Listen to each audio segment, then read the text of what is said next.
say is buongiorno. Hi. Hi. Welcome back to Rick's Shop Talk.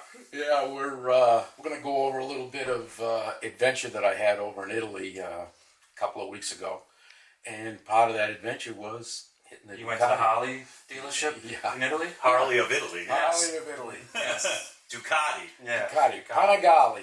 Yeah.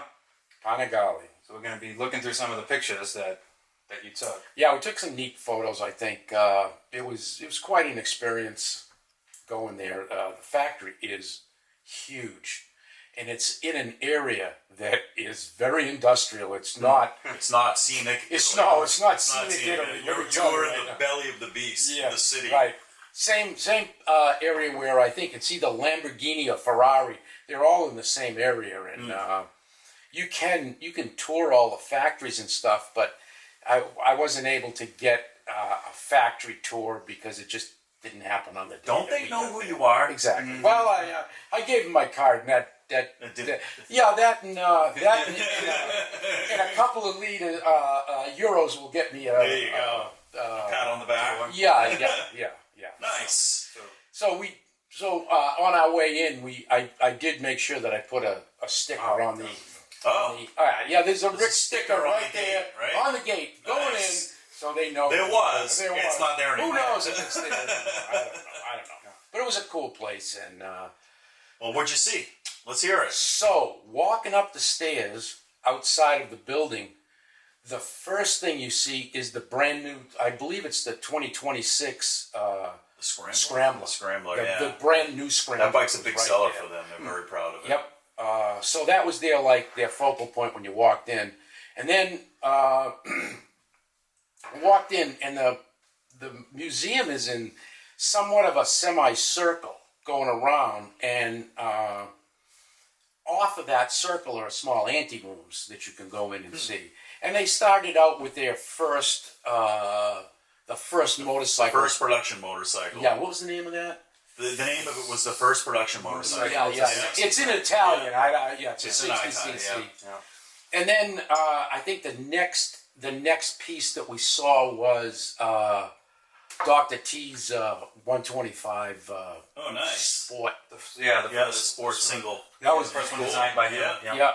And in the 60s, they had all the single-cylinder bikes, and they were sport bikes. They were full-on sport bikes. And in Europe, Italy, they didn't have touring bikes. No. Those didn't come till much later down the road. Everything had clip-ons and was made to be bought through the little towns. Yeah. Mm-hmm. And believe me, those streets there, you have to bebop through those streets. Oh, I bet. It's pretty crazy. Now it's full of Piaggio scooters. Yeah.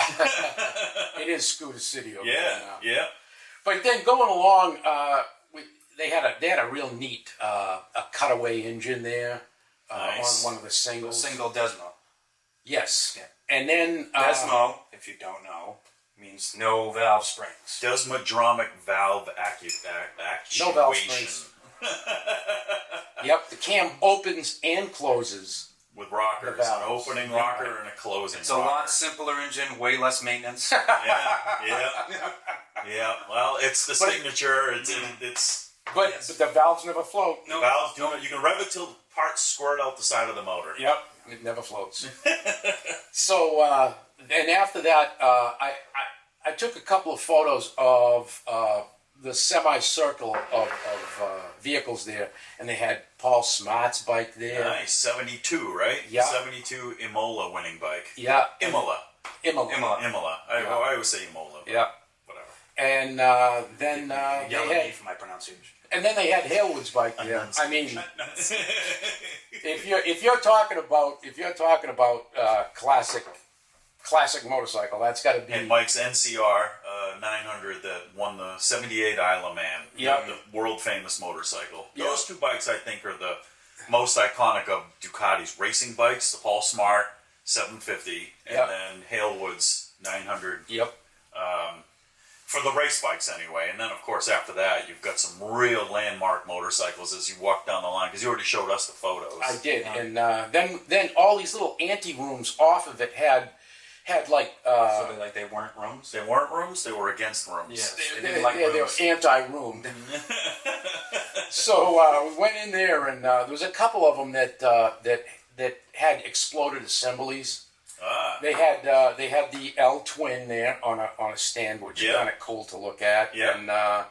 And they also had probably, I think, one of Ducati's most iconic bikes was the 916. The 916. One Yeah. of, I would say, it might be the most iconic. I think that is the most beautiful sport bike ever made. That thing. And up until that point, the posters on people's walls were of like motorcycles doing something or a race motorcycle. And then when the 916 came out, it was just a motorcycle on a kickstand. Yep. And every kid had the picture of the thing on the wall.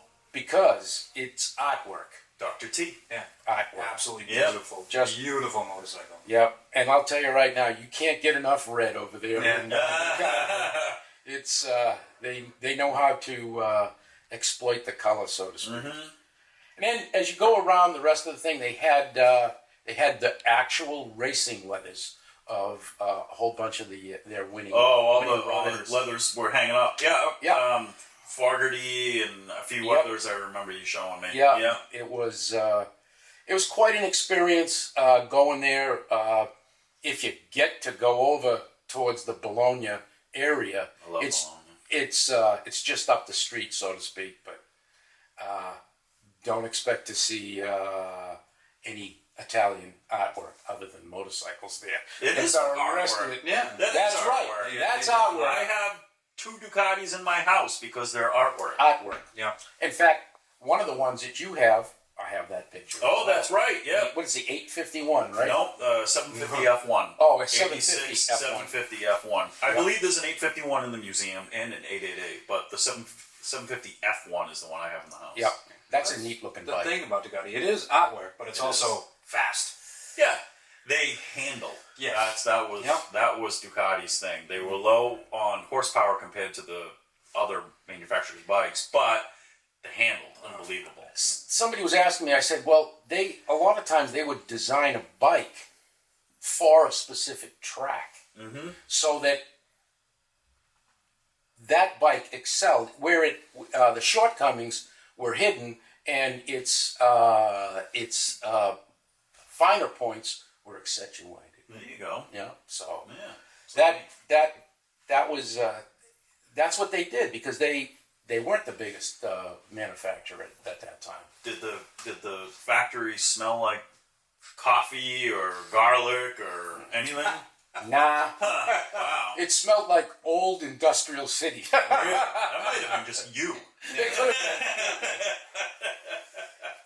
We went. It was a perchance opportunity that I had because I had gone over to Italy for a few weeks, and I said to my fellow travelers, I said, "Man, it'd be great if we could go to the Ducati Museum." And one of my friends there, Alex, he says, "Well, Rick, I think I can make that happen."